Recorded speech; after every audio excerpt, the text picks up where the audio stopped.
Hello. Welcome to Count Your Blessings. My name is Anita, and I am your host for today. In today's episode, we'll be featuring Amazing Grace Family Dentistry. We want to get to know the mega mind behind this great practice. A man who was taken all the way from a small village in Ghana, West Africa, and as the name of the dentistry implies, Amazing Grace. How the Amazing Grace factor has played in him getting all the way to the DFW Metroplex, where he schooled later in life to become a great dentist. Shortly thereafter, he established his own dentistry, many locations, of course. He is a family man, he is a husband and a father. He is also a great philanthropist.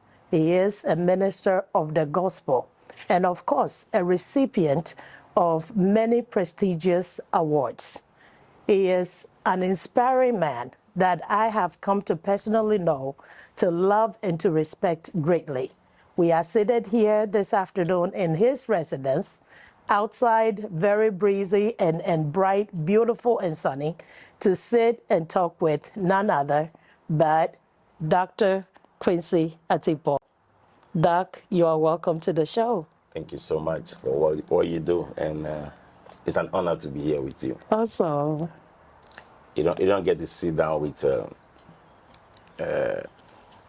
this type of setting with people like you.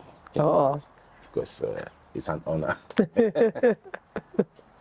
Also, it's a great privilege to be with you at your residence this afternoon. Thank you. And of course, having come to know you and the many things that you do, an influencer in the environment or in the community, not just here in the DFW Metroplex, but also all the way back in Ghana. So we want to see how it all started. From Ghana, if I can put it simply, a small village in Keta. Yes. In the, which region of Ghana is that? Volta region. In the Volta region. So please introduce yourself. Okay. Well, thank you so much for what you do. Count your blessing. Even the name, it's very telling. Well, most people don't agree with you that Keta is a village because it used to be a big city. Okay. But at a point, the sea erosion and whatever was going on literally took half of the town. You know, I grew up and some of my friends had to leave town because their house was swallowed by the sea. Oh. So they left town to either Accra, Kumasi, or all over the place. But anyway, I grew up in Keta. I was born in Accra, but my parents moved to Keta, and I lived my early childhood in Keta. And the things that still stuck at me, maybe going to school without shoes.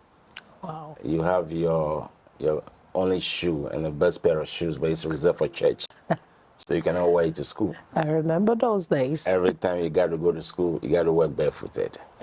And we're not allowed to wear flip-flops or chalote. So even if you try to wear chalote, you wear it up to a point if you hide in somewhere and go to class. And but it did something to us too. Most people who grew up in my era became athletes because we're always running.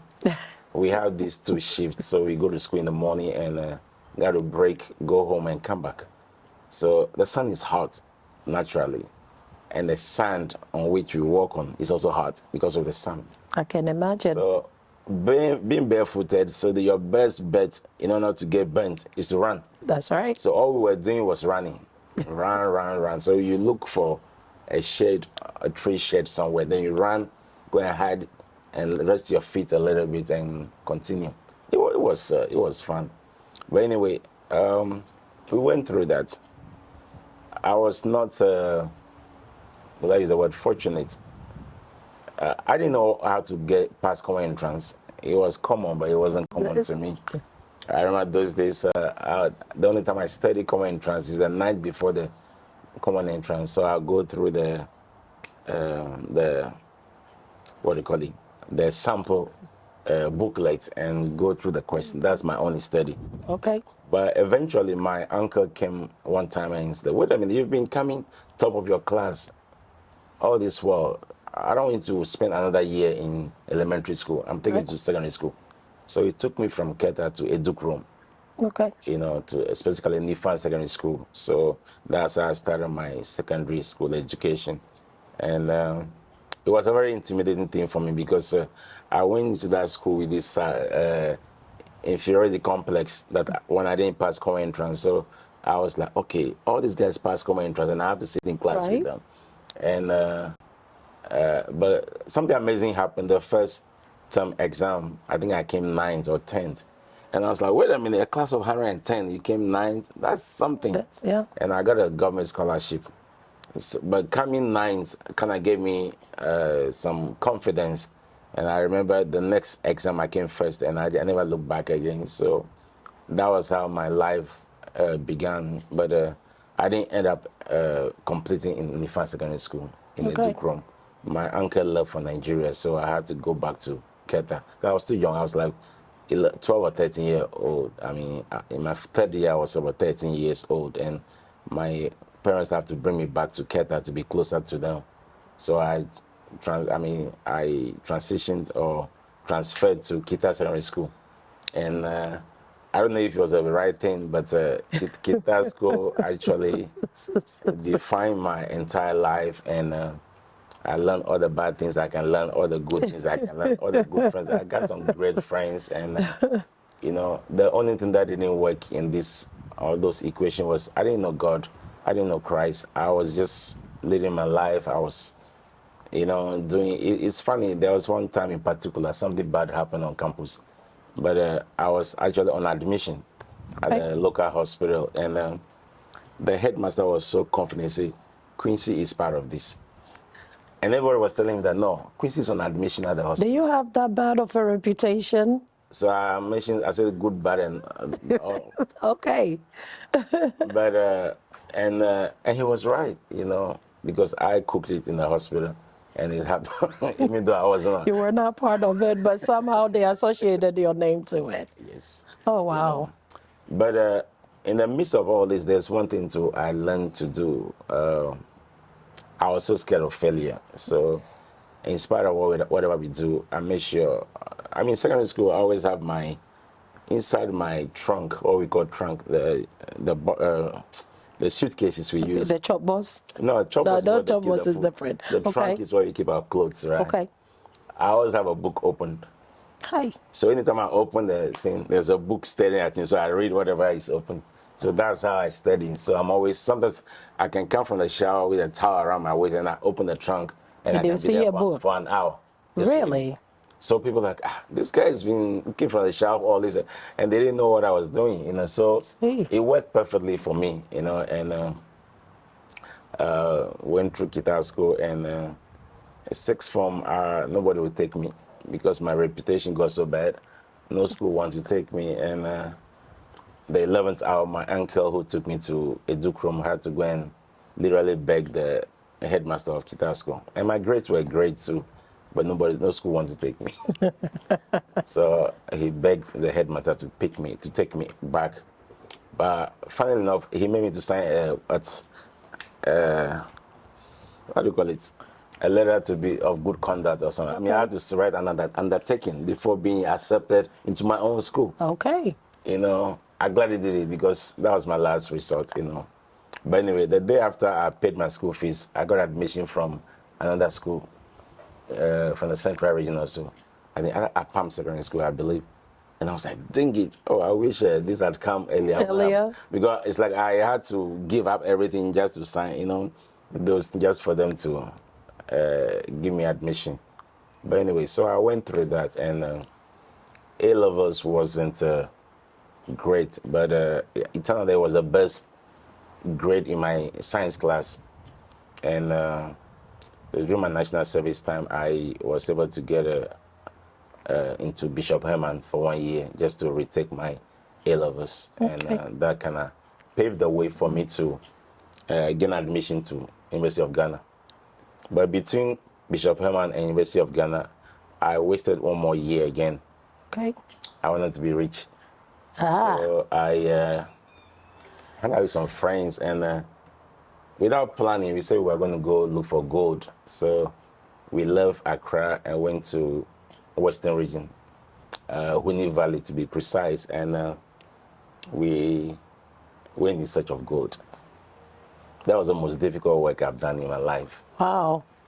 Yeah, and I'm hoping I can narrate. The only lesson I picked from there is something I call the hope process. Okay. The hope process in the sense that we go into the abandoned mines to go and pick soil. And when the soil comes out, we we beat the sand, the sand or the soil. So you have this long stick and you got to be hitting it on the ground. So That's a lot of work. Yes, you beat this sand or soil for close to 2 or 3 hours. And the reasoning is that you are hoping that there Hope is factor. gold. Oh, wow. There is hope clinging to the sand. So as you beat it, the gold will come apart. Separate. Okay. Then after beating, you now have to wash the sand. So there's a plank that's slanted as a 45-degree angle. So we wash the sand to go down. And see if you have the residue of gold. Wow. But on top of the plank that you are washing the sand, there's a sackcloth. And the sackcloth, you are hoping that It will as catch. you are washing the sand, the sackcloth is catching the Oh, gold. wow. So Then- as a young man, Yes. you invested your time Oh, boy. A whole year, wanting almost to a be whole year. rich. Yes. You abandoned school, went with friends, Yes. and you embarked on a journey in building hope. Building hope. So with your introduction, I picked up two things. One, you mentioned the hope factor. And then also what I picked from the people that helped you is the destiny helpers. Because I've come to know you as somebody who is, like in your preaching, most of the time we hear about destiny helpers and hoping against hope. And I see that this is a foundation that you didn't pick up when things got better. But these were fundamental truths that was built in you through your journey, even as a young man. How do you see, I know you've kind of mentioned it, but even in the life now, even though we're still digging in through the past, how is your perspective still on destiny helpers and the hope factor? Absolutely. I believe, here's one thing I believe in life. When I pray, for instance, God is not going to come down literally to answer me. So God uses human beings. Okay?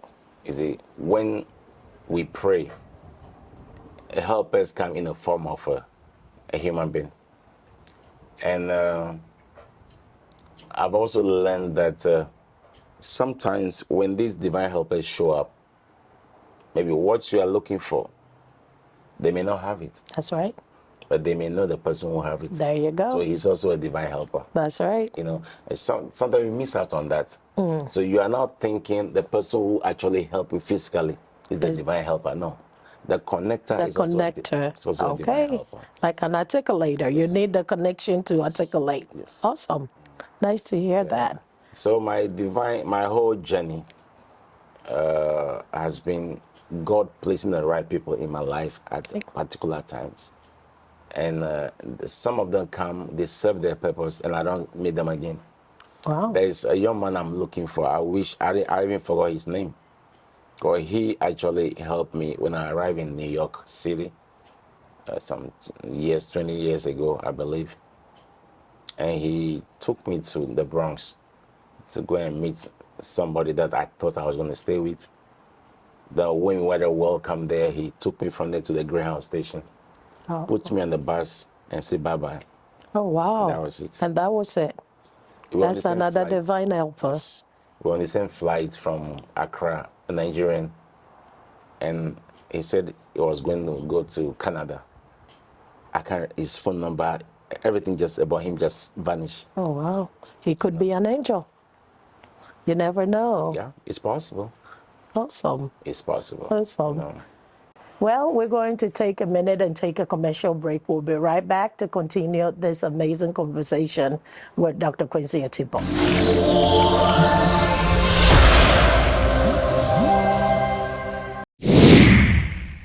Leslie's Catering and African Market goal is to make sure that our African brothers and sisters get the food that they want at an affordable price. You are sure that you are buying healthy food, original African dishes.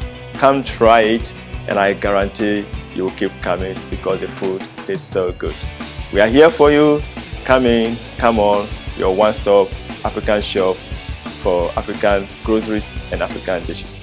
Leslie's African Market is open Monday through Sunday. We open Monday to Saturday 9 a.m. to 8 p.m. Sunday after church 2 p.m. to 6 p.m. Come in and you will enjoy yourself and you will be blessed. Don't forget to like, share, comment, and subscribe. Also, turn on your notification bells so you don't miss a single thing.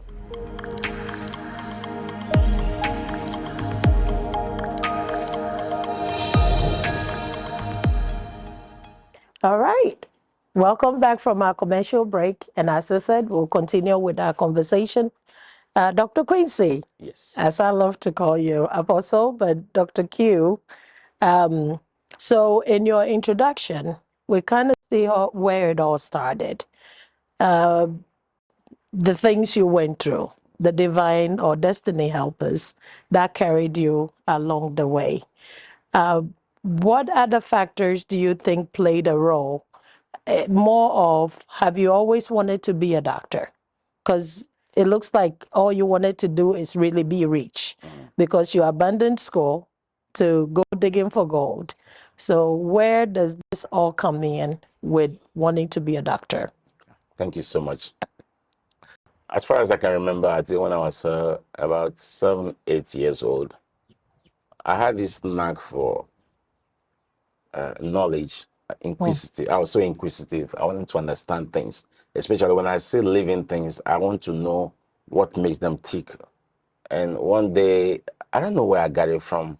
I got a toad, and for some reason, and I pin it on the board, and I open it. I want to see the heart, and And my mom almost had a fit when she saw me staring at the animal, and the heart was pumping. Oh, And I was so amazed. I was just admiring the whole thing.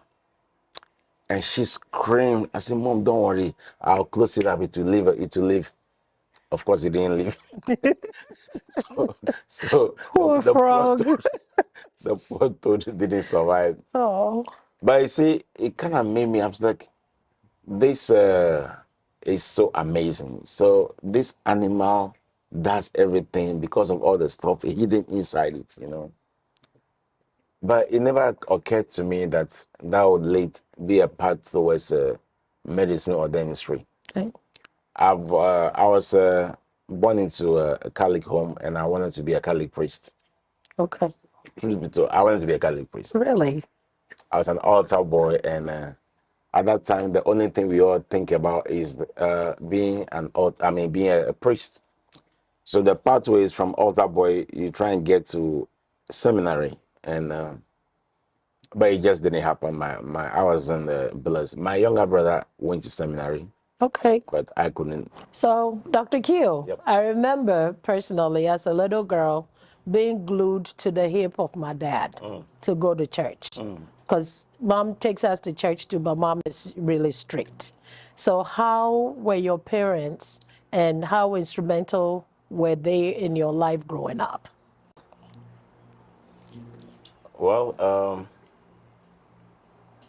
interestingly, I grew up in a polygamous home, and so there were other women in the home. So, but my mom was the devout Catholic, Okay. so we took to her. My father was not always there because he was based in Aplau, so he comes either once a month or every now and then.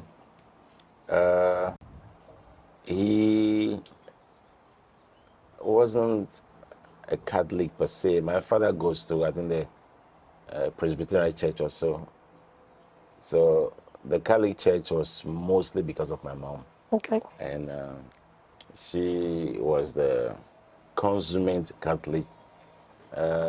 All the novenas, all the, Lent and everything that goes on. Very devout. Oh yeah, very devout, And I think it had a huge influence on all of us, More so when we realized that her prayers were being answered. I mean, somebody with results. I want results. So she goes to mass 4 o'clock in the morning, and we just know that she's praying for us, And so as things unfold in our lives, we realize that, well, God must be answering her prayers, and I believe so too, because she got some good results, All her concerns were met because she was more like a single mom.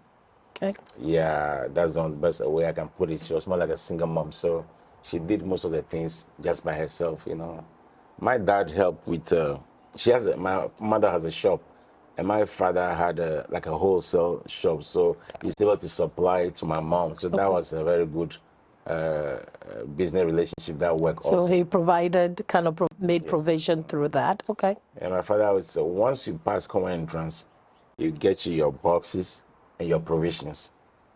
Okay? So for somebody like me who didn't pass common entrance, so I had to go through the back door. But he was a great man. I mean, of all his children, I think I probably count as one of his favorites. Because wherever I am, any school I am, he comes there. Nice. Oh, yes. Nice. He comes to visit. Nice. One funny thing, one day when I was in sixth form, he came to Kita School to look for me. And he came and said, I'm looking for Quincy. Ah. And Nobody knew who Quincy was.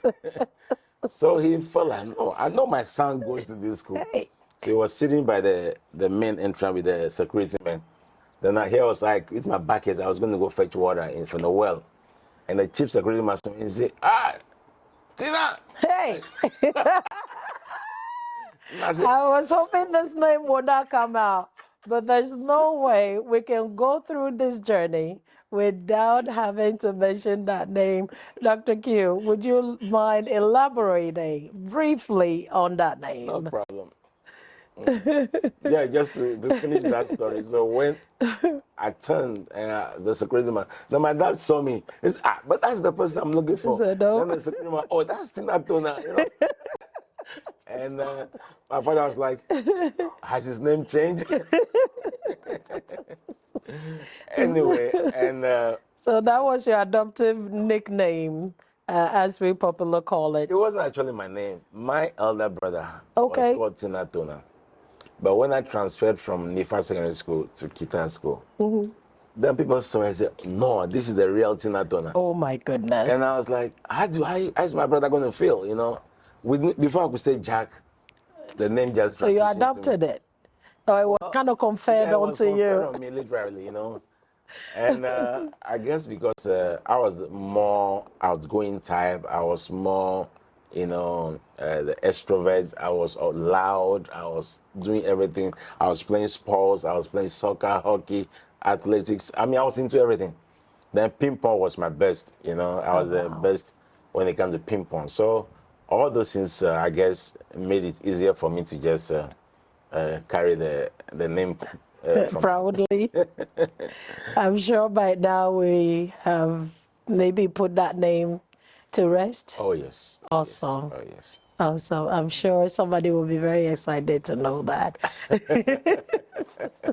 So, Dr. Q, you've talked about your parents, and you mentioned you were able to advance all the way to the university.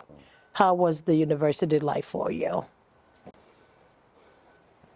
I'll say it was the turning point in my life. Okay. I say in University of Ghana, I was so after the Galamsey thing, and I spent maybe 10 months, roughly, and with that hard labor, by the time I left the village, the amount of gold I got was pitiful, Wow. And that's why I realized that you can work. It's not about how much work you do, but you can be a wasteful energy. Well, never I just went to waste my life. So working smart, not always working hard. Smarter. Okay. So I got up one day and I'm like, all these guys here, most of them don't have any plan for their future. And I'm hanging out with them, doing all the crazy stuff with them. So one day, it's more like the prodigal son that got up one day and said, in my father's home, even the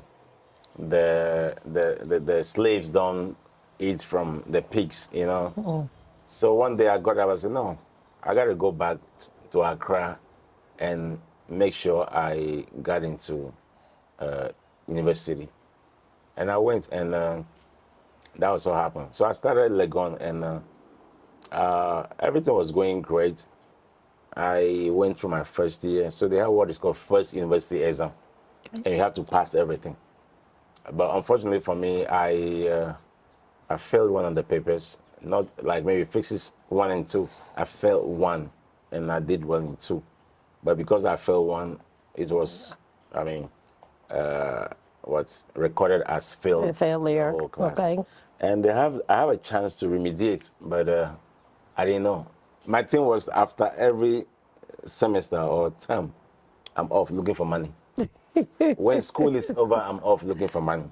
I'm in Togo, I'm in The Benin. quest to become rich. Yes. So this has always been in the back of your mind, no matter what you are venturing into. Oh boy, just want to be rich. Awesome.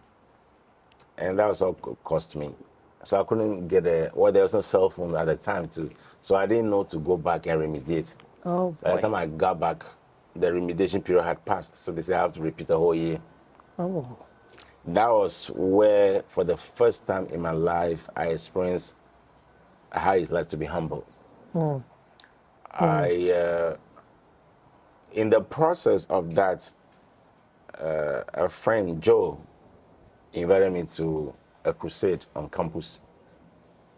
And I was still going to church. I was a church goer, but there was no, but that crusade, I agree. Remember, I was looking for solace. I was looking for companionship. I was looking for something because I was the lowest point of my life. And so when Joe invited me for that program, I went gladly. And he was so excited that I came. I don't know why. Wow. It's like when he saw me entering the hall, it's like he won the lottery, But something happened. The guy was preaching that day, I think about the prodigal son. And before he finished preaching, before he started altar call, I was the first to be in the front. Oh, wow. And I was in tears. I was just crying. What a destiny moment. I was crying. I was Wow. crying. And I could see the excitement on Joe's face. Remember, before that, I was very notorious on campus. So for me to Tina go, Tona. oh Jesus. And that was a turning point. After that encounter, things started unfolding in my life. Not long after that, I got a scholarship to Nigeria, and that put me on the path of dentistry. So, and it was a very strange setting. I went for this interview, about 46 people wanted the same 2 spots. And people going to the interview room, came back crying. Oh. And I'm thinking, that must be a tough interview. Right. And it got to my turn. I went there, and my question was, why do you want to be, what do you want to be when you grow up? I said I wanted to be a priest. That's what the priest thing came. I see. I said I wanted to be a priest. But at the point I realized I can't be a priest because I wanted to marry one day. And they laughed, they started laughing. And I was like, so when I seen the priest take care of the spiritual aspect of the members, maybe when I become a doctor one day, I will take over the physical needs. I see. That was the interview. After this Wow. a conversation, they said, we are looking for 2 people. Do you know somebody among the 45 outside that you can recommend? Oh, so you are the one and you get to pick the second person. And that's what happened. Wow. So I picked a young man. We met at Bishop Herman. And I said, yes, I know somebody. He's a smart guy. So I gave his name to them. Okay. And that was the end of the interview. So definitely what was making other people cry became a joyful moment for you. See, when when your time is up, you know, even though your time, because sometimes your time can be up, but if it's not your turn, It's not your turn. okay, Your time and your turn. yes, Okay. because remember, people when they like sports, when they're about to do substitution, in soccer, for instance, you see them warming up on the touchline, Right. but not until the assistant referee hold that plaque And for ask them to come in. Yes, you will still be your time, but not your But turn. not your turn. Okay. Okay, so I was there. It was my time. Then I realized it became my turn. Awesome. You know. So is this where the grace factor comes in? The amazing grace. Because it looks like there was definitely a turnaround Yes. once you made that altar call and things begin to unfold. Yes. Yes. And I began to get a lot of revelations. Those days when they come to my room, I'm always worshiping, and the whole line of, a bunch of rooms, right? They knew that something different has That's taken place. happened. Because I don't play my regular reggae and all this hip hop or whatever. Everything was done wrong canally. Every time I'm blasting it and I'm just worshiping. I'm soaking worship. Grace. Grace. Amazing grace. You know. So this is where it all turned around. How were you able to, being a changed person and people were witnessing it and your reputation on campus already, how were you able to couple that together, or did you have to deal with the imposter syndrome? Like trying to be somebody you're not and trying to fit into the other places? You know, when grace locates you, it takes some of the surprise out of the equation. Because instead of me being in that situation, it picked me out of Legon to Nigeria. So I didn't have to deal with that. Grace, so we all need that grace. By the time I was able to, it happened so fast. See, It happened so fast. Before I could say Jack, it was time for me to go to Nigeria. And I left with and even though God put a divine helper, there was this young man then, he's in Virginia now. He came to Ghana and took us to Nigeria. So we took the same plane to Nigeria. So he was able to guide us about what to do, you know. So we never have to struggle. Everything was cooked for us, you know. So grace is real. grace is real. It's real. It's real. Grace is real. It's real. Grace is real, divine helpers, and the hope factor. Yes. I hope somebody is picking up all these nuggets. These are great gems that we can all use in our lives wherever you are at this point.